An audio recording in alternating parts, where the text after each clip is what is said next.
മക്കളെ കൊണ്ട് എനിക്ക് കൺകുളിർമ നൽകിയല്ലോ റബ്ബേ. എനിക്ക് നമുക്ക് പറയാൻ കഴിയില്ല. അതൊക്കെ ആ ഒരു ഈമാൻ. യാ റബ്ബ് യാ റബ്ബ് അൽഹംദുലില്ലാഹ് അല്ലദീ, നീയാണ് പടച്ചവനെ ഖർഅനി ബിശഹാദതിഹിം, എൻ്റെ മക്കൾക്ക് രക്തസാക്ഷിത്വം നൽകി എൻ്റെ കണ്ണിന് കുളിർമ നൽകിയവനെ റബ്ബേ. മക്കളോട് പറഞ്ഞാണ്, മക്കളെ ഉമ്മാനെ ഇവിടെ വന്ന് മദീനയിൽ വന്ന് കാണണമെന്ന് വിചാരിക്കണ്ടേ. മൗഇദുനൽ ജന്ന, സ്വർഗത്തിലാണ് നമ്മൾ ഇനി കണ്ടുമുട്ടേട്ടോ. നമ്മുടെ സ്ഥാനം, സംഗമസ്ഥാനം അവിടെയാണ്. മൗഇദുനൽ ജന്ന. നമുക്കതൊക്കെ പറയാമെന്നല്ല, നമുക്കത് ചിന്തിക്കാൻ പറ്റുമോ? അപ്പോൾ ദാറുൽ കുട്ടികളെ കൊണ്ട് പഠിപ്പിക്കാൻ പറ്റും. നമ്മളിവിടെ ഈ കുളപ്പുറത്താണ് ഉള്ളത്. ഇവിടുന്ന് ആകെ 2-3 കിലോമീറ്റർ ഉണ്ടാവുള്ളൂ ചെമ്മാട്ടേക്ക് അല്ലേ. എന്നാലും എൻ്റെ വീട്ടിൽ എൻ്റെ കുട്ടി നിൽക്കാതെ ഇപ്പോൾ അവിടെ പോയി എൻ്റെ കുട്ടിക്ക് സുഖം ഉണ്ടാവും, അവിടുത്തെ ഫാന് തിരിയോ, അവൻ അലക്കാൻ കഴിയുമോ, ലീവ് മാസത്തിൽ 2 ദിവസമല്ലേ ഉള്ളൂ, എൻ്റെ കുട്ടി ഇടങ്ങേറാവൂലേ. ഇത് ചിന്തിച്ചിട്ടാണ് നമ്മൾ നല്ല സംവിധാനം ഉണ്ടായിട്ട് മക്കളെ പറഞ്ഞേക്കാത്തത് അല്ലേ. എൻ്റെ വീട്ടിൽ തന്നെ സുഖിച്ച് നല്ല റാത്രി ജീവിച്ചോട്ടെ എന്ന് വിചാരിച്ചിട്ടാണ്. എന്നാൽ പിന്നെ അതുകൊണ്ട് വല്ല കാര്യം കിട്ടുമോ? പിന്നെ കണക്കന്നെ. അള്ളാൻ്റെ തൗഫീഖ് ഉണ്ടെങ്കിൽ ഉണ്ടാവും. ഈ ഒരു ത്യാഗം നമ്മൾ സഹിക്കുമ്പോഴാണ് അതിൻ്റെ ഫലമുണ്ടാകുന്നത്. യാ അള്ളാഹ്, നമുക്കതുപോലും പറ്റണില്ല. ഖൻസാഉൻ നഖഇയ്യ ചെയ്തത് എന്താണെന്ന് ചേർത്ത് വായിക്കും നമ്മൾ അതിനോടൊക്കെ. റസൂലുള്ളാഹി തങ്ങളുടെ മുമ്പിൽ വരുന്നു മുആവിയത്ത് ഇബ്നു ഹകം അസ്സലമി റളിയല്ലാഹു അൻഹു.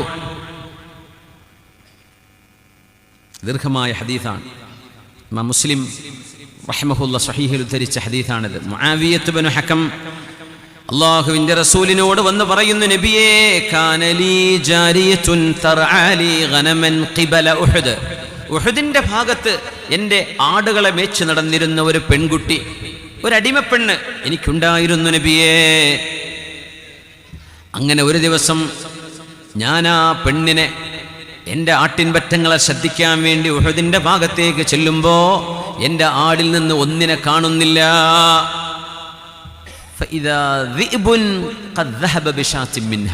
ഒരു ആടിനെ ഒരു ചെന്നായ കടിച്ചുകൊണ്ടുപോയിട്ടുണ്ട്. എനിക്ക് ദേഷ്യം വന്നു നബിയേ, ദേഷ്യം വന്നു. എവിടെ ആ ഒരാടുകുട്ടി? എവിടെ 19 ആടുകുട്ടികൾ വേറെ ഉണ്ടാവും, പക്ഷേ നഷ്ടപ്പെട്ട നഷ്ടം തന്നെയല്ലേ. ചില പിഷ്കന്മാരുണ്ട് അങ്ങനെ മീൻ വാങ്ങിക്കൊണ്ടുവന്നിട്ട് എണ്ണി പോന്നിട്ടുണ്ടാവും. ഇതിൽ ഒരു കണ്ടം കാണാനില്ലല്ലോ, ഒരു മത്തി കുറവുണ്ടല്ലോ, എന്തേ കാണിച്ചത്? അത് സാരല്ല എന്ന് വിചാരിച്ചാൽ മതി. ആരെങ്കിലും തിന്നോട്ടെ, പൂച്ച കൊണ്ടേ ഉണ്ടാവും, വയ്ക്കോട്ടെ, ഒരു ജീവിയല്ലേ എന്ന് വിചാരിച്ചാൽ മതി. വേറെ പരിഹാരമൊന്നുമില്ലല്ലോ. പക്ഷെ ഇയാൾക്ക് സഹിക്കാൻ പറ്റിയില്ല. എൻ്റെ ഒരു ആടുംകുട്ടിനെ നിന്റെ കണ്ണ് എവിടെയായിരുന്നു? ആൾ ചോദിച്ചതാ. നീ എവിടെ നോക്കിയിട്ടാണ് നിൽക്കണത്? ഈ ആടുംകുട്ടിയെ ചെന്നായ കൊണ്ടുപോകും. ഒരു ചെന്നായ കൊണ്ടുപോയാൽ എന്ത് ചെയ്യും? നമ്മൾ പറയില്ലേ, കള്ളന്മാരെ കുട്ടികളെ പിടിച്ച് കൊണ്ടുപോകണം. ഇവന്മാർക്കൊക്കെ നോക്കിക്കാനേ പറ്റുള്ളൂ. കൊണ്ടുപോയി ഓടിപ്പോയാൽ എന്ത് ചെയ്യും? പിന്നാലെ ഓടാൻ പറ്റുമോ? ഓടിച്ചെന്നാൽ കിട്ടുമോ? ഒരു ബൈക്കെടുത്ത് ഓടൂലേ? ഈ പെണ്ണിന് എന്ത് ചെയ്യാൻ പറ്റും? റസൂലുള്ളാഹി തങ്ങളോട് സങ്കടം പറയാൻ വന്നതാണ്. നബിയേ, വഅന റജുലും മിൻ ബനി ആദം, ഞാൻ മനുഷ്യരിൽപ്പെട്ട ഒരാളല്ലയോ നബിയേ.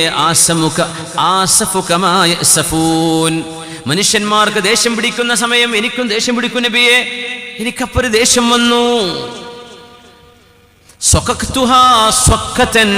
ഞാൻ അവിടെ മുഖത്ത് ഞാൻ നന്നായി ഒരു അടി കൊടുത്തു നബിയേ. ഞാൻ ആ പെണ്ണിനെ അടിച്ചിട്ടുണ്ട്, പക്ഷെ എനിക്കതിൻ്റെ വേദന മാറുന്നില്ല നബിയേ. സങ്കടം ബോധിപ്പിക്കാൻ ആ ദേഷ്യത്തിൽ അടി കൊടുത്തു. പിന്നെ ഭയങ്കര സങ്കടമായി. ആ പെണ്ണിൻ്റെ കണ്ണും കവിളും ഒക്കെ കലങ്ങിയിട്ടുണ്ട്. ഭയങ്കര അടി കൊടുത്തു. പിന്നെ സങ്കടമായി. ചില ആൾക്കാർക്ക് അങ്ങനെ സങ്കടം വരും, ചിലരൊക്കെ അങ്ങനെ തന്നെ വേണമെന്നൊക്കെ പറഞ്ഞു പോകും. മക്കളടിച്ചാൽ തന്നെ വാപ്പാർക്ക് ഇപ്പോൾ സങ്കടമാവും. മക്കളൊക്കെ പിന്നെ സോപ്പിട്ടിട്ട് എന്തെങ്കിലുമൊക്കെ വാങ്ങിക്കൊടുത്തിട്ട് മസ്ലഹത്താക്കേണ്ടി വരും. ഇപ്പോഴത്തെ കുട്ടികളാണ്, ഓർക്കാപ്പുറത്തും കണ്ട് തിരിച്ചിട്ട് പോയി. അപ്പോൾ കുറച്ച് മസ്ലഹത്താക്കാൻ തന്നെ വേണ്ടി വരും. ചില ആളുകൾക്ക് അങ്ങനെ ഒരു റിഫ്ലക്ഷൻ ഉണ്ടാവുള്ളൂ. ചില ആളുകൾ പോയിക്കോട്ടെ, അത് സാരല്ല എന്ന് പറയും. പക്ഷേ റിഫ്ലക്ഷൻ വേണം, നമ്മളൊന്ന് ചിന്തിക്കണം. മനുഷ്യർക്ക് ദേഷ്യം പിടിക്കുന്ന കാര്യത്തെ പോലെ എനിക്കും ദേഷ്യം വരാറുണ്ട് നബിയേ. ഞാൻ അവളെ ഒരു അടിയടിച്ചിട്ടുണ്ട്. റസൂലുള്ളാഹി സ്വല്ലല്ലാഹു അലൈഹി വസല്ലം തങ്ങൾ എന്നെ വല്ലാതെ അതിന് ശകാരിച്ചു. ഒരു പെണ്ണിനെ നീ അടിക്കുകയോ, നിന്റെ അടിമയെ നീ അടിച്ചല്ലേ? തങ്ങൾ ഒരാളെയും നബി തങ്ങൾ അടിച്ചിട്ടില്ലല്ലോ സ്വല്ലല്ലാഹു അലൈഹി വസല്ലം. അവിടുത്തെ കൈകൊണ്ട് ആരെയും അടിച്ചിട്ടില്ല നബി തങ്ങൾ. ഒരു ഖാദിമിനെയോ ഭാര്യയെ പെണ്ണുങ്ങളൊന്നും അടിക്കാനുണ്ടാക്കിയതല്ലേ. ഇപ്പോഴൊന്നും അങ്ങനത്തെ ആൾക്കാരുണ്ടാവില്ല. എന്നാലും ചിലയിടങ്ങളിലും ചില ആളുകൾ, പുരുഷന്മാരെങ്കിലും കല്യാണം കഴിഞ്ഞ തുടക്കത്തിലൊക്കെ നല്ല തേനെ പൊന്നെ എന്നൊക്കെ കയറി, പിന്നീട് പഴകിയാണ്ട് പിന്നെ അടി കിട്ടാൻ, പിന്നെ തൊട്ടനും പിടിച്ചതിനൊക്കെ ദേഷ്യം. കാണുന്നത് തന്നെ ദേഷ്യം. എൻ്റെ മുമ്പിൽ നിന്ന് പോയിക്കോന്നൊക്കെ പറഞ്ഞു. ആ പെണ്ണ് എന്ത് തെറ്റ് ചെയ്തു? അവൾക്ക് ഇങ്ങോട്ട് പറയാൻ പറ്റായിട്ടല്ലേ ഇവിടെ നിൻ്റെ മുമ്പ് പോയിക്കോളിന്ന് അവൾക്ക് പറയാൻ ധൈര്യമില്ലാത്തതുകൊണ്ടാണ്. ചിലരൊക്കെ പറയും, ചില പെണ്ണുങ്ങളൊക്കെ ഓരോന്ന് കാണില്ലേ ശ്വാസം മുട്ടിച്ച് കൊല്ലണതൊക്കെ സഹിക്കട്ടിട്ടേ. അപ്പോഴേ അങ്ങോട്ടും ഇങ്ങോട്ടൊക്കെ കുറച്ച് അഡ്ജസ്റ്റ്മെൻറ്റ് നിർബന്ധമാണ്. നിങ്ങൾക്ക് അങ്ങോട്ട് വെറുപ്പ് തോന്നുന്നവർ ഇങ്ങോട്ടും തോന്നുന്നുണ്ടാവും, പറയാഞ്ഞിട്ടാ. സഹിക്കന്നെ. നമ്മുടെ കുട്ടികളുടെ ഉമ്മയല്ലേ, നിങ്ങളുടെ കൂടെ ജീവിക്കാൻ ആഗ്രഹിച്ചുകൊണ്ട് ഒരു വാപ്പ കൈപിടിച്ച് നിങ്ങളെ ഏൽപ്പിച്ചു തന്നതല്ലേ. മരണം വരെയും നാളെ സ്വർഗത്തിലേക്കും ആ ബന്ധം എത്തണം. ആ രീതിയിലാണ് നമ്മുടെ വിവാഹങ്ങളൊക്കെ മുന്നോട്ട് പോകേണ്ടത്. അടിക്കാനുള്ള മെഷീനല്ല അത്. നമുക്ക് അടിക്കാൻ അള്ളാഹു അവകാശം തന്നിട്ടില്ല. അതൊക്കെ പിന്നെ തഅദീബിൻ്റെ അങ്ങേയറ്റം, ത്വലാഖിൻ്റെ തൊട്ടു മുമ്പ് ഒരു ശിക്ഷണം ആവശ്യമായി വന്നു കഴിഞ്ഞാൽ അത് എങ്ങനെയെന്നും ശറഅ് വിശദീകരിച്ചു. എന്നല്ലാതെ അടിക്കരുത്. മുഖത്തൊരിക്കലും കുട്ടികളെയോ ആരെയോ അടിക്കരുത്. മുഖത്തടിക്കാൻ പാടില്ല. നിബിധങ്ങൾ ചെയ്യരുത് എന്ന് പറഞ്ഞതാ. കുട്ടികൾ അങ്ങോട്ടും ഇങ്ങോട്ടും തല്ലുകൂടുമ്പോഴും അങ്ങനെ അടിക്കരുത്. തല്ലുകൂടാൻ നിൽക്കും ചെയ്യരുത്. അടികൂടി കൂടാറുണ്ടാ? അടികൂടിയൊന്നും കൂടരുത്. സ്നേഹവും സഹോദര്യവും വാത്സല്യവും കൊണ്ടാണ് നമ്മുടെ മക്കൾ വളരേണ്ടത്. അള്ളാഹുവിന്റെ ഹബീബ്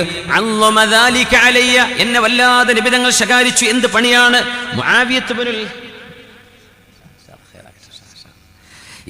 എന്താണ് മുആവിയ നിങ്ങൾ ചെയ്തത്? ഇത് മുആവിയത്ത് ഇബ്നു അബീ സുഫിയാൻ എന്ന പ്രശസ്തനായ മുആവിയ തങ്ങളല്ല. അബൂ സുഫിയാനിയുടെ മകൻ മുആവിയ തങ്ങൾ, 5ാം ഖലീഫയായി വന്ന മുആവിയ തങ്ങൾ അവരല്ലട്ടോ. ഇത് വേറെ മുആവിയത്ത് ഇബ്നുൽ ഹക്കം അസ്സുലമി എന്ന് പറയുന്ന മറ്റൊരു സുഹാബിയാണ്. അദ്ദേഹത്തിന്റെ വേറെയും ചരിത്രങ്ങളുണ്ട്. അപ്പോ തങ്ങളിങ്ങനെ വല്ലാണ്ട് ശകാരിച്ചു റസൂലുള്ളാഹി തങ്ങൾ സ്വല്ലല്ലാഹു അലൈഹി വസല്ലം. ഖുൽതു, ഞാൻ പറഞ്ഞു, യാ റസൂലല്ലാഹ്, അല്ലാഹുവിന്റെ റസൂലേ, അഫലാ ഉഅ്തിഖുഹാ, ഞാൻ അവളെ ഇത്ഖ് ചെല്ലട്ടെയോ നബിയെ, ഞാൻ അവളെ അടിമത്തത്തിൽ നിന്ന് മോചിപ്പിക്കട്ടെയോ? അടിമത്തിന് മോചിപ്പിക്കുക എന്ന് പറഞ്ഞാൽ ഒരടിമക്ക് 10,000 സ്വർണ്ണ നാണയം കൊടുക്കേണ്ടി വരും. ഒരാടിന് ഒരു സ്വർണ്ണ നാണയം വേണ്ടി വരില്ല. അത്രയും വിലപിടിപ്പുള്ളതാണ് അടിമകൾ. ഒരാട് പോയതിന്, ആ പെണ്ണിനെ അടിച്ചതിന് പകരം ഈ പെണ്ണിന് ഞാൻ സ്വാതന്ത്ര്യം കൊടുക്കട്ടെയോ? സ്വാതന്ത്ര്യം കൊടുക്കുക എന്ന് പറഞ്ഞാൽ വലിയ ഒരു സമ്പത്ത് വേണ്ടെന്ന് വെക്കുന്നതിന് തുല്യമാണ്. കാരണം അടിമകൾ വിൽക്കപ്പെടുന്ന കാലമാണ്. പിന്നീട് അത് സ്റ്റോപ്പ് ചെയ്തു. ലോകത്ത് തന്നെ ഇപ്പം അടിമകളില്ല. 150 കൊല്ലങ്ങൾക്ക് മുമ്പ് അടിമ സമ്പ്രദായം ലോകത്ത് നിന്ന് പാടേ നിഷ്കാസനം ചെയ്യപ്പെട്ടു എന്നാണ്. അടിമകളില്ല. വേലക്കാരെന്ന് പറഞ്ഞ അടിമകളൊന്നുമല്ല. അപ്പോൾ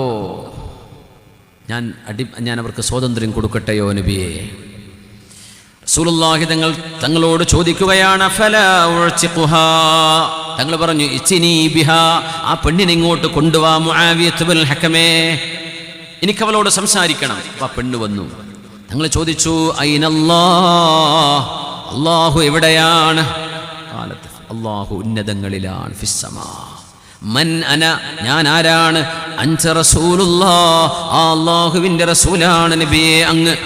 തങ്ങൾ പറഞ്ഞു, മുആവിയ, ഈ പെണ്ണിന് സ്വാതന്ത്ര്യം നിർബന്ധമായും കൊടുക്കണേ. ഫഇന്നഹാ മുഅ്മിനത്തുൻ, അവള് മുഅ്മിനത്താണ്. അഅ്തിഖ്ഹാ, നിങ്ങൾ സ്വാതന്ത്ര്യം കൊടുക്കണമേ. ആ പെണ്ണിന് സ്വാതന്ത്ര്യം കൊടുക്കുകയാണ്. ഇത് തെറ്റുകളിൽ നിന്ന് ഒരു വീണ്ടും വിചാരം വരുന്ന പ്രതികരണമാണിത്. അല്ലാഹുവിന്റെ റസൂൽ അങ്ങനെ പറഞ്ഞപ്പോ ആ വാക്കുകൾക്ക് നമ്മൾ കൊടുക്കുന്ന പ്രതികരണമാണ്. മുആവിയ തങ്ങൾ കൊടുത്ത പ്രതികരണം, മുആവിയത്ത് ഇബ്നുൽ ഹക്കം തങ്ങൾ കൊടുത്ത പ്രതികരണമാണ്. അങ്ങാടിയിലൂടെ പുതപ്പുകൊണ്ട് തലമറച്ച് നടക്കുകയാണ് അബൂ ദർറുൽ ഗിഫാരി റളിയല്ലാഹു അൻഹു. വലിയൊരു ഗോത്രത്തിന്റെ നേതാവ്. ഒരു പുതപ്പും തോളിലിട്ടിട്ട് ഇങ്ങനെ നടന്നു പോകുന്നുണ്ട്. വലിയ മഹാന, വലിയ നേതാവാണ്. ആൾക്കാർ ചോദിച്ചു, അല്ല അബൂ ദർറെ, എന്താ ഇപ്പം ഇതിങ്ങനെ മാനം കെട്ട് പോണ പോലെ പോകുന്നത്? ഒന്നും പറയണ്ട, റസൂലുള്ളാഹി തങ്ങൾ എന്നെ 2 ചീത്ത പറഞ്ഞു, ഞാൻ അത് കേട്ട് പോരുകയാണ്. അപ്പോൾ ആൾക്കാർ പിന്നെ വിശദീകരണ പത്രക്കാർ കൂടന്മാരെ കൂടുമല്ലോ, എന്തെങ്കിലും ചെയ്തത് എന്തിനെ ചീത്ത എന്ന് ചോദിച്ചു. അപ്പം എന്നാൽ ഇരിക്കുക, ഞാൻ പറഞ്ഞുതരാം കഥ എന്ന് പറഞ്ഞു. പിന്നെ ബിലാൽ എന്നവരെ, ഞങ്ങളൊരു ചർച്ച നടക്കുമ്പോൾ ഞാനൊരു കാര്യം പറഞ്ഞപ്പോൾ ബിലാൽ എന്നവർ ഞാൻ പറഞ്ഞതിന് എതിര് പറഞ്ഞു. ഞാൻ ഗിഫാർ ഗോത്രത്തിൻ്റെ നേതാവല്ലേ ഒരു ഈഗോല ഞാൻ ഇരിക്കണത്. ബിലാൽ എന്നവർ അടിമയല്ലേ, എത്യോപ്യയിൽ നിന്ന് വന്ന അടിമയല്ലേ, എന്നിട്ട് ഇസ്ലാം സ്വീകരിച്ചപ്പോൾ സ്വതന്ത്രനാണ്. പക്ഷേ ഞാൻ ഗിഫാർ ഗോത്രത്തിൻ്റെ നേതാവല്ലേ, എനിക്ക് മറുത്തു പറയാൻ ബിലാൽ ആരാണ്? അങ്ങനെ പറഞ്ഞു, ബിലാലെ മിണ്ടാണ്ടിരിക്ക്, നിങ്ങളൊരു കറുത്ത പെണ്ണിൻ്റെ മോനല്ലേ എന്ന് പറഞ്ഞു. യാ അല്ലാഹ്, നിങ്ങളുടെ ഉമ്മ ഒരു നീഗ്രോ വർഗക്കാരിയല്ലേ എന്നാ പറഞ്ഞത്. ഉസ്കുത് യാ ബിലാൽ യബ്ന സൗദാ, കറുത്ത പെണ്ണിന്റെ മോനെ എന്ന് വിളിച്ചു. ബിലാൽ എന്നവർ നേരെ സുപ്രീം കോർട്ടിലേക്കാണ് പോയത്, റസൂലുള്ളാഹി തങ്ങളുടെ മുമ്പിലേക്ക് സ്വല്ലല്ലാഹു അലൈഹി വസല്ലം. അതിനപ്പുറം ഒരു ജഡ്ജിന് വേറെയില്ല. നീതിക്ക് നീതി അവിടെ ലഭ്യമാണ്. ആർക്കും അവിടെ നീതിയെ ലഭിക്കൂ. യാ റസൂലല്ലാഹ്, നബിയേ, അയ്യറനീ ബി ഉമ്മി അബൂദർ. അബൂദർ എൻ്റെ ഉമ്മയുടെ തൊലിനിറം പറഞ്ഞ് റൈസിസം പറഞ്ഞു നബിയേ. ഇസ്ലാമിൽ നോ റൈസിസം ഇൻ ഇസ്ലാം. ഇസ്ലാമിൽ ഒരു മനുഷ്യനെ കുറിച്ച് കറുത്താളെന്ന് വരെ പറഞ്ഞാൽ കേസാണ്. ഇപ്പോൾ നമുക്ക് അറിയില്ലെന്നറിയില്ല. ബ്ലാക്ക് മാൻ എന്നൊന്നും ആരെ പറ്റി പറയാൻ പാടില്ല. വൈറ്റ് എന്ന് പറഞ്ഞ കേസൊന്നും കിട്ടില്ല. പക്ഷേ ബ്ലാക്ക് എന്ന് പറഞ്ഞ പ്രശ്നമാണ്. അപ്പോൾ ചിലർ പറയും ചോക്ലേറ്റ് കളർ, ഡാർക്ക് സ്കിൻ എന്നൊക്കെ പറഞ്ഞ് ഒഴിഞ്ഞു മാറില്ല. ഇത് തിരിയണ്ടേ പറഞ്ഞത് എന്താ? ബ്ലാക്ക് കളർ പറയാൻ പാടില്ല. ഇപ്പോൾ അങ്ങനെ വിഷയമുണ്ട്. അത് എന്ത് വാക്കുപയോഗിച്ചാലും ഒരു മനുഷ്യനെ ഇകഴ്ത്തുന്ന ഒരു പ്രയോഗം ഒരിക്കലും വരും. കറുപ്പ് വെളുപ്പൊക്കെ അല്ല ഉണ്ടാക്കിയതാ. കറുത്തോൾക്ക് കറുപ്പ് കിട്ടിയതും വെളുത്തോൾക്ക് വെളുപ്പ് കിട്ടിയതും പോലെ പവറൊന്നുമല്ല. അല്ല അങ്ങനെ പടച്ചു, അത്രേ ഉള്ളൂ. അത് അല്ല വിചാരിക്കും എടുത്തുകൊണ്ടുപോകും. ദേഹത്തേക്കൊരു ചുടുവെള്ളം മറിഞ്ഞു പോയാൽ തീരാവുന്നേ ഉള്ളൂ. ഈ ചുറുക്കുന്നതൊക്കെ അത്രയല്ലേ ഉള്ളൂ. അത്രയേ ഉള്ളൂ. അത് എവിടുന്നാ എപ്പോഴാണെന്നും അറിയില്ല. മിണ്ടാണ്ട് അള്ള പറഞ്ഞ പോലെ ശുക്ർ ചെയ്ത് ജീവിച്ച് മരിച്ചു പോകുന്നല്ല. ഞാനിങ്ങനെ നീ ഇങ്ങനെ ഇതൊന്നും ആലോചിക്കാനും പറയാനും നിൽക്കണ്ട. എല്ലാറ്റിലും ലഖദ് ഖലഖനൽ ഇൻസാന ഫീ അഹ്സനി തഖ്വീം, we have created man in the best proportion. ഏറ്റവും നല്ല ഘടനയിലാണ് അള്ളാഹു മനുഷ്യനെ പടച്ചത്. അത് ഏത് നിറത്തിലുള്ള മനുഷ്യനാണെങ്കിലും മനുഷ്യൻ സുന്ദരനാണ്, ആണായാലും പെണ്ണായാലും. ഇത് അള്ളാഹുവിൻ്റെ കലാം പറഞ്ഞ അത്ഭുതമാണ്. ഇതിൻ്റെ പറ്റി ചരിത്രമൊക്കെ നമ്മൾ പറയാറുണ്ട്. പോട്ടെ. അപ്പോൾ മഹാനായ ബിലാൽ തങ്ങൾ പറയാ, നബിയെ അയ്യറനി അബൂദർ ബി ഉമ്മി, എൻ്റെ ഉമ്മാനെ പറഞ്ഞ് എന്നെ ചീത്ത വിളിച്ചു നബിയെ. റസൂലുള്ളാഹി തങ്ങൾ ചോദിച്ചു, അബൂദർ ഇങ്ങോട്ട് വരീൻ. ആരാന്നറിയോ? ഗിഫാർ എന്ന ഗോത്രത്തിൻ്റെ വലിയ നേതാവ്. പഞ്ചായത്ത് പ്രസിഡന്റ് എന്ന് പറഞ്ഞാൽ പോരാ, വലിയ ഖബീലൻ്റെ നേതാവാണ്. അത്ര ഭയങ്കര രാജാവിൻ്റെ പവറായിരിക്കും അവർക്ക്. അവരെയാണ് നബി തങ്ങൾ വിളിക്കുന്നത്. അബൂദർ, നിങ്ങൾ ബിലാൽ എന്നവരുടെ ഉമ്മയെ പറഞ്ഞ് അദ്ദേഹത്തെ വേദനിപ്പിച്ചോ? കറുത്തൊരു പെണ്ണിന്റെ മകനെ എന്നല്ലേ നിങ്ങൾ വിളിച്ചത്, ശരിയാണോ? അതേ നബിയെ, ഞാൻ പറഞ്ഞുപോയി. ഇത് ഇസ്ലാമാണിപ്പോ. ഇസ്ലാമിന്റെ മുമ്പുള്ള കാലമാണ് ജാഹിലിയ, അജ്ഞാനകാലം, അറിവില്ലാത്ത കാലം, ജീവിതത്തിന്റെ ലക്ഷ്യം എന്താണെന്നറിയാത്ത കാലം, അള്ളാഹ്നറിയാതെ ജീവിച്ച കാലം. ആ കാലഘട്ടത്തിന്റെ സ്വഭാവം നിങ്ങൾ ഇപ്പോഴും കൊണ്ടു നടക്കുകയാണോ? നിങ്ങളിൽ ഇപ്പോഴും ജാഹിലിയത്തിന്റെ സ്വഭാവം ഉണ്ടല്ലേ? അത്രേ നബി പറഞ്ഞിട്ടുള്ളൂ. അബൂദർ എന്നവർ പിന്നെ ഇറങ്ങിപ്പോരുന്നത് തല താഴ്ത്തിയിട്ടാണ്. ഒരു പുതപ്പിട്ടിട്ടൊരു നടത്തം മദീനയുടെ അങ്ങാടിയിലൂടെ. ഒരു സ്ഥലത്ത് പോയിരുന്നു ഇവർ കുറേ നേരം. ബിലാൽ എന്നവർ നബിൻ്റെ ഹളറത്തിന് തിരിച്ചു വരണം സല്ലല്ലാഹു അലൈഹി വസല്ലം. അങ്ങനെയുണ്ട് മദീനയുടെ വഴിയിൽ ബിലാൽ ഇബ്നു റബാഹ് എന്നവർ വരുന്ന വഴിയിൽ ഒരു മനുഷ്യനിങ്ങനെ ഇടത്തെ കവിള് മണ്ണിലേക്ക് വെച്ച് വലത്തെ കവിള് മേലോട്ട് വെച്ച് റോഡിൻ്റെ നടുവിൽ ഇങ്ങനെ കിടക്കണം. ഹൈവേൻ്റെ നടുവിലൊക്കെ കിടന്ന എന്തായിരിക്കും അവസ്ഥ? അന്നത്തെ കാലം ട്രക്കൊന്നും ഇല്ലാത്തതുകൊണ്ട് ആരും ചവിട്ടി പോകില്ല, അവിടെ ഉണ്ടാവും, മനുഷ്യന്മാരെ നടക്കണുള്ളൂ. അബൂദർ എന്നവർ ആ മെയിൻ വഴിയിൽ കിടക്കുകയാണ്. ആരെ പ്രതീക്ഷിച്ചിരിക്കുകയാണ്? ബിലാൽ എന്നവരെ പ്രതീക്ഷിച്ചിരിക്കുകയാണ്. ബിലാൽ എന്നവർ വരുമ്പോൾ ഈ മനുഷ്യൻ നോക്കണം, വല്ലാത്ത സ്വഹാബി അബുൽ ഹസൻ അലി അൻ നദവി സാഹിബ്, ഇന്ത്യക്കാരൻ, ലോകം കണ്ട പ്രശസ്തനായ പണ്ഡിതൻ, ഇന്ത്യ ലോകത്തിന് സമ്മാനിച്ച മഹാപണ്ഡിതൻ, അലീമിയാൻ. മഹാനവറുകൾ എഴുതിയിട്ടുണ്ട്, ഇസ്ലാം ഇല്ലായിരുന്നുവെങ്കിൽ അബൂദർ ഒരു കൊള്ള സംഘത്തിൻ്റെ വലിയ നേതാവായി അറിയപ്പെട്ടേനെ. പക്ഷെ ഇസ്ലാം വന്നതിന് ശേഷം കൊള്ള ചെയ്യലായിരുന്നു പണി. ഇസ്ലാമിന് മുമ്പ് പച്ചപാവമായി മാറി. മണ്ണിലിങ്ങനെ കിടക്കുകയാണ്, വേദനിച്ചു. ഇതൊരു പ്രതികരണമാണ്. ആ വിഷയത്തിൽ ഇടപെടുകയാണ്. നബി തങ്ങൾ പറഞ്ഞ വിഷയം ഗൗരവമായെടുത്തു. എന്നിട്ട് പറയാണ്, ബിലാലേ, നിങ്ങളുടെ ആ കാല്, പച്ചക്കാല് കൊണ്ട് എന്റെ കവിളിൽ നിങ്ങളൊന്ന് ചവിട്ടണേ ബിലാൽ.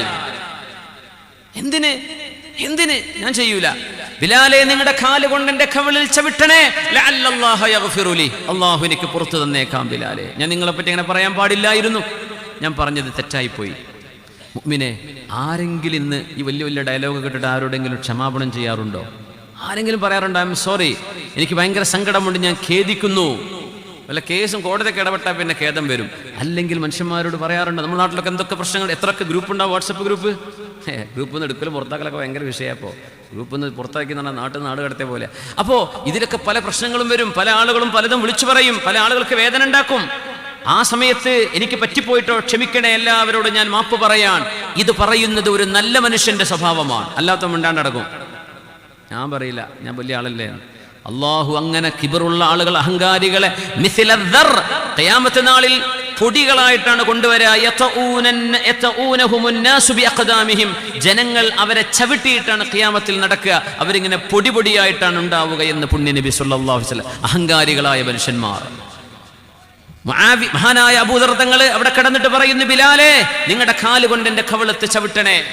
ഉമ്മമാരെ, സഹോദരിമാരെ, നമ്മളെ കൊണ്ട് എന്തെങ്കിലും ഒരു വാക്കുകൊണ്ടൊരു വിഷമം നമ്മുടെ കുടുംബത്തിൽ ഉണ്ടായിട്ടുണ്ടെങ്കിൽ നമ്മൾ പറയാറുണ്ടോ, ഉമ്മ അതിൻ്റെ തലയിൽ പിശാച് കയറി ഞാൻ പറഞ്ഞുണ്ടാക്കിയ പച്ച നുണയായിരുന്നു, നിങ്ങൾ ക്ഷമിച്ചെന്നാടി, ഞാൻ ഇനി പറയൂല. നമ്മൾ പറയാറുണ്ട് പെണ്ണുങ്ങളെ, ആണുങ്ങളെ, എന്തെല്ലാം പ്രശ്നങ്ങൾ കത്തിക്കുന്നുണ്ട് നമ്മുടെ നാട്ടിൽ അല്ലേ? മരുക്കളും ഏട്ടൻ്റെ അനുജൻ്റെ ഭാര്യയും ഏട്ടൻ്റെ ഭാര്യയും ഒക്കെ ഒരുമിച്ച് ജീവിക്കുന്ന വീടുകളിൽ എന്തൊരു വിഷമങ്ങൾ ഉണ്ടാകുന്നുണ്ട്. വെറുതെ നുണ പറഞ്ഞിട്ട് സമാധാനത്തിൽ ജീവിക്കാൻ പുകച്ച് ചാടിക്കണം പുറത്തെത്താൻ. എന്നിട്ട് ആ സാധുക്കൾ വല്ല വാടപ്പേരിലും പോയി താമസിക്കുക. അപ്പോൾ ആൾക്കാർ ചോദിക്കും, എന്തെങ്കിലും പേര് സ്ഥലല്ലേ? സ്ഥലമില്ലാഞ്ഞിട്ടല്ല, മനസ്സിൽ സ്ഥലമില്ലാത്തതുകൊണ്ട് ഇറങ്ങിപ്പോകുന്നതാണ് എന്ന് പറഞ്ഞു കൊടുക്കേണ്ടി വരും. നമ്മൾ ക്ഷമാപണം ചെയ്യാറുണ്ടോ? തെറ്റ് ചെയ്യുന്നതോ തെറ്റ്, ആ തെറ്റിന് പ്രായശ്ചിത്തമാണ് മാപ്പ് പറയാൻ.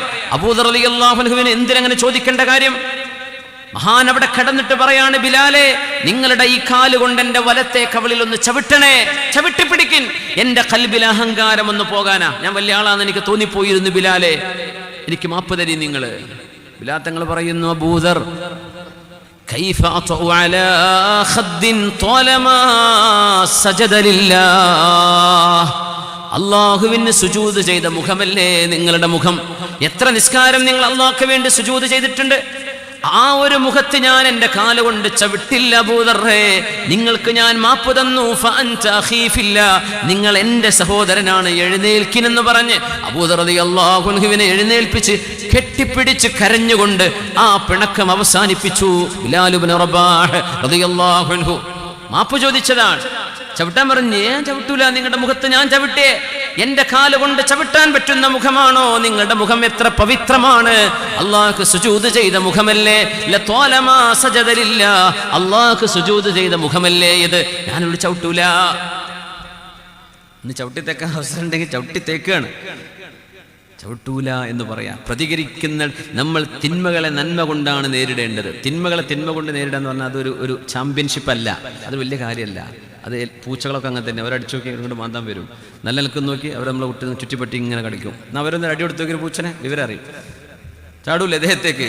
അപ്പോൾ ഈ പൂച്ചൻ്റെ പണി നമ്മളിപ്പോൾ നടത്തുന്നത്. ഇന്നോട് നല്ല നിൽക്കുകയാണെങ്കിൽ അങ്ങോട്ട് നല്ല നിൽക്ക്, എന്നോട് കൊക്കയാണെങ്കിൽ അങ്ങോട്ട് കൊക്കൊക്കെയാണ്. ഇതല്ല നമുക്ക് വേണ്ടത്. എന്നോട് ഇങ്ങോട്ട് മോശമായിട്ട് പെരുമാറുകയാണെങ്കിലും ഞാനൊരു ഉപദ്രവത്തിനും പോണില്ല, ഞാൻ എൻ്റെ വഴിക്ക് പോവാണ്. ഇത് ചിന്തിക്കുന്നവനാണ് മുഅ്മിൻ. ഇതിനൊക്കെയാണ് ഇസ്ലാം അല്ലാഹുവിൻ്റെ റസൂലും പറഞ്ഞു വെച്ചത്. അല്ല ഇങ്ങോട്ടാണെങ്കിൽ അങ്ങോട്ട് കൊടുത്തോളി എന്ന് പറയാൻ ഇസ്ലാമാണോ? അതെല്ലാ മനുഷ്യന്മാരും മൃഗങ്ങളും അങ്ങനെയല്ലേ? മനുഷ്യനെ മൃഗമാവാതെ മനുഷ്യനാക്കാനാണ് ശരീഅത്ത്. നമ്മൾ മനുഷ്യരായി മാറി. മൃഗമാക്കാൻ ഒരുപാട് ആൾക്കാരിവിടെ ഉണ്ട്. നമ്മളെ മനുഷ്യരായി സ്വർഗത്തിലേക്ക് കൊണ്ടുപോകാനാണ് പുണ്യനബി വന്നത് സല്ലല്ലാഹു അലൈഹി വസല്ലം. യാ അല്ലാഹ്, സമയം നിർത്താനായോ? 11:30 മണി. നിങ്ങൾ എത്രക്കാണ് തുടങ്ങിയത്? 9:40, 10:40, 11:40. ഒരു 5 മിനിറ്റ് കൂടെ പോലെ ഇൻഷാ അല്ലാഹ്. നേരം വയ്ക്കോ? എന്ത് പറയാനാ, മൂല നിർത്താൻ ഞാൻ എങ്ങനെ പോവുക? ഇൻഷാ അല്ലാഹ് വേഗം നിർത്തുവേ. ഇൻഷാ അല്ലാഹ്, ഇൻഷാ അല്ലാഹ്. റസൂലുള്ളാഹി സ്വല്ലല്ലാഹു അലൈഹി വസല്ലം തങ്ങളുടെ മുമ്പിൽ പ്രയാസം വന്നതിന്, ഒരു തിന്മ ചെയ്തതിന് സ്വഹാബിമാരുടെ പ്രതികരണമാണ്. നമ്മൾ തെറ്റുപറ്റിപ്പോയാൽ ഇന്നൽ ഹസനാതി യുദ്ഹിബിന സയ്യിആത്ത്, തെറ്റുകൾക്ക് പ്രായശ്ചിത്തം നന്മയാണ്. തെറ്റ് ചെയ്താൽ പിന്നെ അതിന് പകരം നന്മ ചെയ്യണം. എന്നാൽ അള്ളാഹു ആ തെറ്റിനെ മായ്ച്ചു തരും. ഇതൊക്കെ അള്ളാഹിൻ്റെ വലിയ തർത്തീബല്ലേ? തെറ്റ് സംഭവിച്ചു പോയാൽ നന്മ ചെയ്യുക, അതിൻ്റെ പിന്നാലെ കുറേ സുന്നത്ത്, കുറേ ദാനധർമ്മം, ഒരുപാട് ഖിദ്മത്ത്. റസൂലുള്ളാഹി സ്വല്ലല്ലാഹു അലൈഹി വസല്ലം തങ്ങളുടെ മുമ്പിൽ നടന്ന ഒരു അത്ഭുതകരമായ സംഭവം, ചെറിയൊരു സംഭവമാണ്, പക്ഷേ അതിൻ്റെ ഒരു മനോഹാരിത എനിക്ക് തോന്നുന്നു ഇസ്ലാമിക ലോകത്തല്ലാതെ കാണാൻ കഴിയോ? എനിക്കറിയില്ല, അറിയില്ല അങ്ങനെ പറയാലോ. ഹബീബായ നബി തങ്ങൾ ക്ലാസ് എടുത്തുകൊണ്ടിരിക്കുകയാണ് സ്വല്ലല്ലാഹു അലൈഹി വസല്ലം. അപ്പൊ സ്വഹാബിമാരിയ്ക്കുന്നുണ്ട്, അവരൊക്കെ ഇസ്ലാമിലേക്ക് അടുത്തു വന്ന ആളുകളുണ്ട്, പഴകിയവരുണ്ട്. 23 കൊല്ലല്ലേ തങ്ങൾ ദഅവത്ത് ചെയ്തുള്ളൂ സ്വല്ലല്ലാഹു. 23 കൊല്ലം കൊണ്ടുണ്ടാക്കിയ മാറ്റമാണ്. പുണ്യ റസൂൽ മുഹമ്മദ് നബി തങ്ങൾ റസൂലാണെന്നതിന്റെ ഏറ്റവും വലിയ തെളിവ് ഏത് യുക്തിവാദിയും ചിന്തിച്ചോ. 23 കൊല്ലം കൊണ്ട് നബി തങ്ങൾ ചെയ്ത മാറ്റമാണ് 21-ാം നൂറ്റാണ്ടിലും നിങ്ങൾ കണ്ടുകൊണ്ടിരിക്കുന്നത്. അതൊരു സാധാ മനുഷ്യനായിരുന്നുവെങ്കിൽ ചെയ്യാൻ കഴിയില്ല. 23 കൊല്ലം പള്ളി പ്രസിഡന്റായിട്ട്, മഹല്ല് പ്രസിഡന്റായിട്ട് നമുക്ക് എന്ത് ചെയ്യാൻ പറ്റും? ഒരു പേര നന്നാക്കാൻ പറ്റുമോ? 23 കൊല്ലം നമ്മളൊരു സ്റ്റേറ്റ്സ്മാൻ ആയിട്ട് ഒരു രാജ്യം നന്നാക്കാൻ പറ്റുമോ? 23 കൊല്ലം കൊണ്ട് നമുക്ക് നമ്മുടെ പുര നന്നാക്കാൻ പറ്റുന്നുണ്ട്. വീട്ടിലുള്ള നമ്മുടെ മക്കളുടെ സ്വഭാവം 23 കൊല്ലം സമയമെടുത്തിട്ട് നമുക്ക് നമ്മുടെ വീടിനുള്ളിൽ ഒരു മാറ്റം ഉണ്ടാക്കാൻ പറ്റുമോ? പുണ്യനബി ചെയ്തത് ഒരു വീട്ടിലോ ഒരു നാട്ടിലോ അല്ല. വമാ അർസൽനാക ഇല്ലാ റഹ്മത്തൻ ലിൽ ആലമീൻ. 23 കൊല്ലം എടുത്തില്ല, അതിനിടക്ക് തന്നെ ലോകം ചേഞ്ചായി.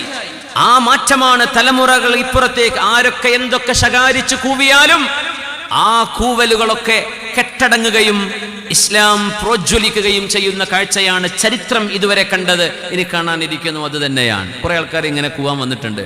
അത് ഇസ്ലാമിന്റെ ഒരു അനിവാര്യതയാണ്. ആ ഒരു മാറ്റം ഈസാ നബി അലൈഹിസ്സലാം മരിച്ചവരെ ജീവിപ്പിച്ചു എന്നത് അത്ഭുതമാണ്. നബിതങ്ങൾ ജീവിപ്പിച്ചത് മനുഷ്യരെ ഒരു 1, 2, 10 ആളുകളെയല്ല, സമുദായങ്ങളെയാണ് നബിതങ്ങൾ ജീവിപ്പിച്ചത്. അഖൂക ഈസാ ദഅ മൈതൻ ഫഖാമ ലഹു أخوك عيسى دعا ميتا فقام له وأنت أحييت جيالا من الرمم. നബിയെ, അങ്ങയുടെ സഹോദരൻ ഈസാ നബി അലൈഹിസ്സലാം മരിച്ചവരെ എഴുന്നേൽപ്പിച്ചിട്ടുണ്ട്, ശരി തന്നെയാണ്. എന്നാൽ അങ്ങ് മരിച്ചുപോയ എത്രയോ തലമുറകളെയാണ് നബിയെ അങ്ങ് ജീവിപ്പിച്ചത്. തലമുറകളെയാണ് നബി ജീവിപ്പിച്ചത്. 23 കൊല്ലം അവിടുന്ന് ക്ലാസ് എടുത്തുകൊണ്ടിരിക്കുമ്പോൾ അള്ളാഹുവിൻ്റെ ഹബീബിൻ്റെ മുന്നിലിരിക്കുന്ന ഒരു സുഹാബി നല്ല വിലപിടിപ്പുള്ള വസ്ത്രം ധരിച്ചിരിക്കുകയാണ്. ഒരു മുതലാളിയാണ്, അദ്ദേഹം ഇസ്ലാമിലേക്ക് വന്നിട്ടേ ഉള്ളൂ. അപ്പോൾ നല്ല വസ്ത്രമൊക്കെ ഇടുമ്പോണ്ടല്ലോ ഒരു വല്ലാണ്ടൊരു കെയറയില്ല. തുടക്കത്തിൽ ഭയങ്കര, പുതിയ വണ്ടി വാങ്ങി അങ്ങനെ ബൈക്ക് വാങ്ങും, കുട്ടികളെ കൈമ്പൊരു വരായാന്ന് ഉറങ്ങൂല, പിന്നെ വരോട് വരെ മുട്ടലും നിളങ്ങല, പിന്നെ മൈൻഡ് ചെയ്യൂല. ആ തുടക്കത്തിൽ ഭയങ്കര പ്രശ്നമാണ്. പുതിയ കാറൊക്കെ വാങ്ങിയാലേ കുട്ടികളെ കുളിപ്പിക്കണ പോലെ കുളിപ്പിച്ച് കൊണ്ടടക്കും, പിന്നെ ഒരു തേങ്ങ വീഴുക, പിന്നെ പറയാൻ തീരും, ഇനിയിപ്പോൾ നോക്കിയിട്ട് കാര്യമില്ല എന്ന പോലെ പുതുതായൊരു സംഗതി ഉണ്ടാകുമ്പോൾ വല്ലാത്ത ശ്രദ്ധയാണല്ലോ. ആദ്യത്തെ കുട്ടിക്ക് ഭയങ്കര സ്നേഹം കിട്ടും, രണ്ടാമത്തെ കുട്ടിക്ക് അത്ര കിട്ടി കൊള്ളുന്നില്ല അല്ലേ. തുടക്കത്തിലെ കുട്ടിക്ക് അപ്പോൾ പറയും, എൻ്റെ ആദ്യത്തെ കുട്ടിക്ക് ഓള് 1 പവൻ്റെ മാല വരെ തന്നിനി, ഇപ്പോൾ രണ്ടാമത്തെ കുട്ടി തിരിഞ്ഞു നോക്കിയില്ല, കൊല്ലം ഇതാ പണി വെച്ചാൽ അവളിങ്ങനെ കൊണ്ടുവന്നിരിക.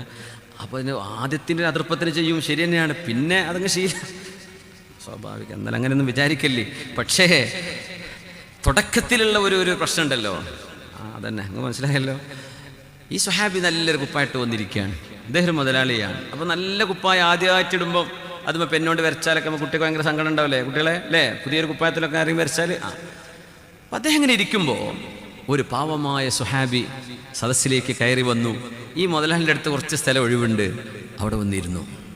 ഇയാൾ വന്നതൊരു പാവപ്പെട്ട ഒരു നുരുമ്പിയ വസ്ത്രം ഇട്ടിട്ടാണ്.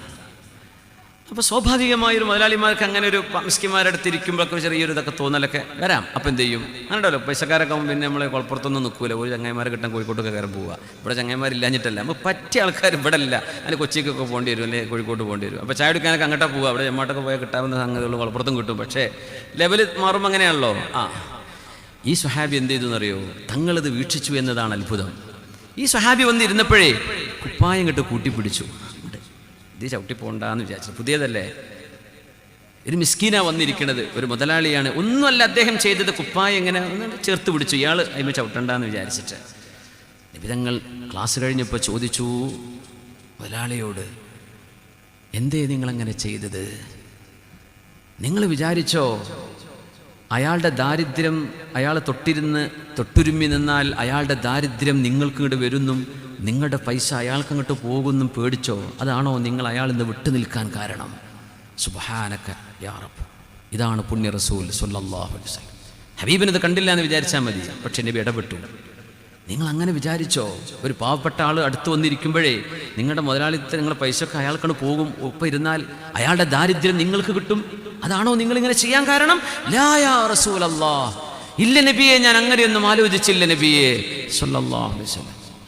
ആളിങ്ങനെ ധരിച്ചിരിക്കുകയാണ് ആ സുഹാബി. നബിയോട് ചോദ്യം ചോദിച്ചു, നബിയെ ചെറുതായിട്ട് എനിക്കിങ്ങനെ ഒന്ന് എൻ്റെ പുതിയ വസ്ത്രമല്ലേ, അയാൾ അടുത്തിരിക്കുമ്പോൾ ചളിയാകുമോ എന്നൊക്കെ തോന്നിയിട്ടുണ്ടാകാം. നബിയെ, ഞാനിതിന് എന്താണ് പ്രായശ്ചിത്തം ചെയ്യേണ്ടത്? എൻ്റെ സമ്പത്തിൻ്റെ പകുതി ഞാൻ ഇയാൾക്ക് കൊടുത്തോട്ടെ. എങ്ങനെ? കയ്യിൽ കൊണ്ടുവന്ന പേഴ്സിലെ പൈസൻ്റെ പകുതിയല്ല, എൻ്റെ മുഴുവൻ ആസ്തിയുടെ പകുതി ഞാൻ എൻ്റെ ഈ പാവമായ സഹോദരനെ കൊടുക്കട്ടെ നബിയെ, അള്ളാഹുവിനോട് പൊരുത്തപ്പെടാൻ. അത് മതിയോ നബിയെ? തങ്ങൾ ചോദിച്ചു, നിങ്ങൾ മൂപ്പരോട് ചോദിച്ചു നോക്കി, മൂപ്പർക്ക് കബൂലാണെങ്കിൽ ചെയ്തോളേ. അപ്പം അദ്ദേഹത്തോട് ചോദിച്ചു, ഞാൻ എൻ്റെ സമ്പത്തിൻ്റെ പകുതി നിങ്ങൾക്ക് തരട്ടെ? ഇങ്ങനത്തെ ചോദ്യമൊക്കെ എന്നോട് ആരെങ്കിലും ചോദിച്ചെങ്കിൽ ആലോചിച്ച് പോവാണല്ലേ. ആ സ്വഹാബി എന്താ പറഞ്ഞെന്നറിയോ? എനിക്ക് വേണ്ട. അഖാഫു അൻ യുസീബനി മാ അസ്വാബക്. നിങ്ങൾക്ക് തോന്നിയ ഈ ഒരു ഗെറ്റപ്പൊക്കെ എൻ്റെ മനസ്സിലും തോന്നുമോ എന്നെനിക്ക് പേടിയുണ്ട്. ഞാൻ ജീവിച്ചോളാം, എനിക്ക് നിങ്ങളെ പൈസ ഒന്നും വേണ്ട. ഈ ഉമ്മത്തിനെയാണ് നബി തങ്ങൾ വാർത്തെടുത്തത് സ്വല്ലല്ലാഹു അലൈഹി വസല്ലം. തമ്മിൽ തല്ലി ചതച്ചരഞ്ഞ് ജീവിക്കുകയായിരുന്നു, ഇവര് കൊല്ലുകയായിരുന്നു. ആ സമൂഹത്തെയാണ് 23 കൊല്ലം കൊണ്ട് ഈ പരുവത്തിലേക്ക് ഹബീബ് വാർത്തെടുത്തത് സല്ലല്ലാഹു അലൈഹി വസല്ലം. മിസ്കീനായ മനുഷ്യൻ പറഞ്ഞു, നിങ്ങളെ പൈസ വേണ്ട, പൈസ എൻ്റെ കയ്യിൽ വന്നാൽ എനിക്കും നിങ്ങളെപ്പോലെ തോന്നിയാലോ, അതുകൊണ്ട് എനിക്ക് വേണ്ട, ഞാൻ തരട്ടെ എന്ന് ഇദ്ദേഹം റെഡിയാണ്. എന്തിന്? അയാളുടെ വീട് പോയി കുത്തിപ്പൊളിച്ചെന്നല്ല, അടുത്തിരുന്നപ്പോൾ കുപ്പായൊന്നിങ്ങനെ വലിച്ചു പിടിച്ചതിന്. അതിനാണ് ഈ പറയുന്നത്. ഇവരാണ് സ്വഹാബിമാർ. അവരെയാണ് പുണ്യനബിയുടെ നുബുവത്തിന്റെ വെളിച്ചത്തിൽ അള്ളാഹു വാർത്തെടുത്തത്. റളിയല്ലാഹു അൻഹും വറളു അൻ. നമ്മുടെ ജീവിതത്തിലേക്കുള്ള ഒരുപാട് മെസ്സേജുകളാണ് സ്വഹാബിമാരുടെ ജീവിതം. ഓരോ സംഭവവും ആയിരക്കണക്കിന് മെസ്സേജുകളാണ്. യാ അല്ലാഹ്, യാ റസൂലല്ലാഹ്, ഫഇന്ന ഫളല റസൂലില്ലാഹി ലൈസ ലഹു ഹജ്ജുൻ ഫയുരിബ അൻഹു നാതിഖുൻ ബിഫമീ.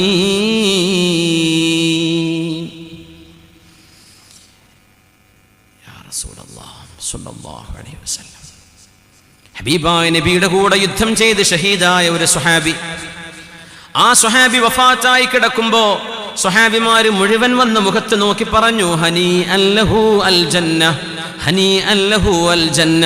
സ്വർഗത്തിലേക്ക് പോകുന്ന ഒരു ചെറുപ്പക്കാരൻ കണ്ടില്ലേ, സ്വർഗത്തിലേക്ക് പോകുന്ന ഒരു ചെറുപ്പക്കാരൻ. അള്ളാഹുവിന്റെ റസൂലിന്റെ ഖാദിമാണ്. ഹബീബിന് ആ യുദ്ധത്തിൽ ഖാദിമാണ്, അത്രേ ഉള്ളൂ, സ്ഥിരമായ ഖാദിമല്ല. തങ്ങൾക്ക് ഒരുപാട് സേവനം ചെയ്ത, സഹായം ചെയ്ത ആളാണ്. അങ്ങനത്തെ ആളാണ് അദ്ദേഹം. ശത്രുവിന്റെ ഒരു അമ്പ് തറച്ച് അവിടെ വീണ് ഷഹീദായപ്പോൾ അള്ളാഹുവിന്റെ റസൂലിന്റെ സ്വഹാബിമാർ മുഴുവനും വന്ന് സ്വർഗം സ്വർഗം സ്വർഗം എന്ന് പറഞ്ഞു പോകുമ്പോൾ അള്ളാഹുവിന്റെ ഹബീബ് ഇടപെട്ടു സല്ലല്ലാഹു അലൈഹി വസല്ലം. അവരുടെ ഉള്ളു കാണാൻ അള്ളാഹു ഹബീബിന് അവസരം കൊടുക്കുകയാണ്. ഹബീബ് ആ സ്വഹാബിയെ നോക്കി പറഞ്ഞു, എങ്ങനെയാണ് അയാൾക്ക് നിങ്ങൾ സ്വർഗം ആശംസ നേരുന്നത്? അയാൾ പോയി കിടക്കുന്ന ഖബറിൽ നരകത്തിന്റെ തീനാളങ്ങൾ അയാളെ പിടികൂടുന്നുണ്ട്. ഫീ ശംലത്തിൻ ഖല്ലഹാ. യുദ്ധത്തിന്റെ മുതൽ ഓഹരി വെക്കേണ്ട സമയമെത്തുന്നതിന് മുമ്പ് കഴിഞ്ഞ ഒരു യുദ്ധത്തിൽ അവിടെ നിന്ന് കിട്ടുന്ന യുദ്ധമുതലുകൾ ലഭിതങ്ങളാണ് ഓഹരി വെച്ചു കൊടുക്കുക. അതിന്റെ മുമ്പ് ഒരു തുണി, ശംല എന്ന് പറഞ്ഞാൽ നമ്മൾ തലകെട്ട കെട്ടണ ഒരു തുണി, ആ ഒരു തുണി ഈ സ്വഹാബി എടുത്തിട്ടുണ്ടായിരുന്നു. നല്ല, ഇതിപ്പോൾ എനിക്ക് എടുക്കാലോ, ഞാൻ യുദ്ധത്തിൽ വന്നതിനല്ലേ. പക്ഷെ നിബിതങ്ങൾ ഓഹരി വെക്കുന്നതിന് മുമ്പ് എടുക്കുക പാടുള്ളതല്ല. അള്ളാഹുവിന്റെ റസൂലിനെ അറിയിച്ചിട്ടില്ല, അദ്ദേഹം സ്വയമായി എടുത്തു വെച്ചതാണ്. ആ ഒരു പുതപ്പിന്റെ പേരിൽ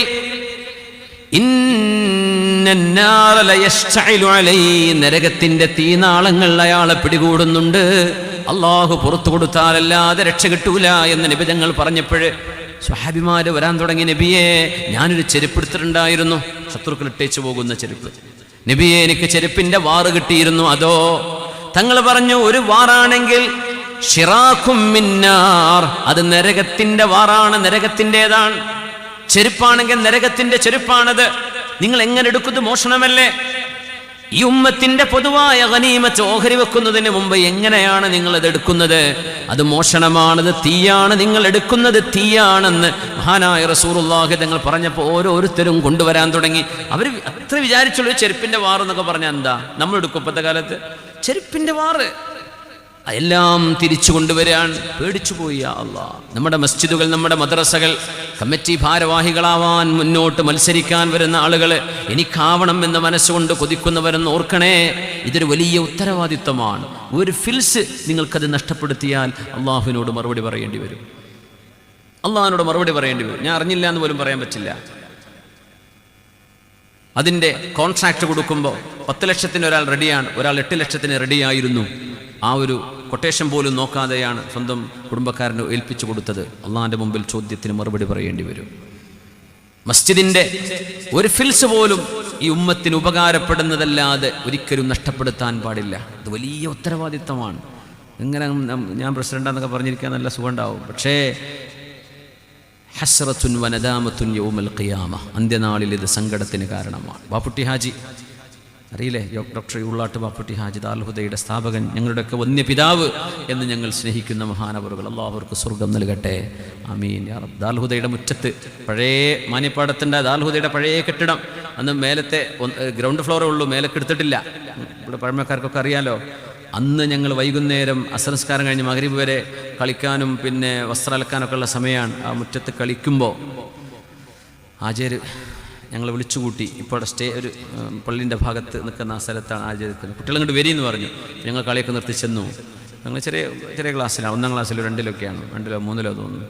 ആചാര്യ പറയാണ്, മക്കളെ നിങ്ങൾ കാണുന്നില്ല ഇപ്പോൾ വാർപ്പിൻ്റെ പണി കഴിഞ്ഞ് മെറ്റലിൻ്റെ ഓരോരോ കഷ്ണങ്ങൾ ഈ മണ്ണിലൊക്കെ നിൽക്കുന്നത് നിങ്ങൾ കാണുന്നില്ലേ? അത് കോരിയ കിട്ടാത്തതാണ്, അങ്ങനെ പിന്നെ മണ്ണായിരിക്കും ഉണ്ടാവുക. അപ്പോൾ വാർപ്പിനെടുത്ത് കഴിഞ്ഞാൽ അവിടെ മെറ്റലുണ്ടാവില്ലേ ബാക്കി. മക്കളെ, ഇത് സമുദായത്തിന് അള്ളാഹുവിനെ വിശ്വസിച്ച് മനുഷ്യന്മാർ തന്ന സ്വതക്കകളാണ്. ആചാര്യ അതിനൊരു കണക്ക് പറഞ്ഞു, എനിക്ക് ഓർമ്മയില്ല, എത്രയോ ഒരു 0.0 സംതിങ് ഫിൽസ് ഒരു കല്ലിന് ആചാര്യ വില പറഞ്ഞു. അത്ര വിലയുള്ള സാധനമാണിത്. കുട്ടികൾ ഇന്നത്തെ കളി നമുക്ക് എന്ത് ചെയ്യാം, ഇന്നും നാളെയും ഞാൻ കൊട്ട തരാം, നിങ്ങളെല്ലാവരും കൂടിയിട്ട് ഈ കല്ലിങ്ങെന്ന് വാരിയെടുത്തിട്ടൊന്ന് കഴുകി നിങ്ങളൊരു കൂനയിൽ അവിടെ വെക്കി. നമുക്ക് ഇനിയും പള്ളീൻ്റെ പണി നടക്കാനുണ്ട്, കോളേജിൻ്റെ പണി നടക്കാനുണ്ട്, നമുക്കതിലേക്ക് അതെടുക്കണം. ഇത് നിങ്ങളിങ്ങനെ കളിച്ചാൽ ഇത് മണ്ണിലേക്ക് അമർന്നു പോകും. ഇത് സമുദായത്തിൻ്റെ പൈസയാണ്, അത് നഷ്ടപ്പെടുത്താൻ പാടില്ല. യാ അല്ലാഹ്, താൽഹുദക്ക് അള്ളാഹു നൽകിയ മഹത്വവും അതിൻ്റെ വിജയവും അതിൻ്റെ മുഅസ്സിസീങ്ങളായ അതിനെ സ്ഥാപിച്ച ഈ മഹത്തുക്കളുടെ മനസ്സിൻ്റെ ഈ ഖൽബിലെ ഇഖ്ലാസാണ്.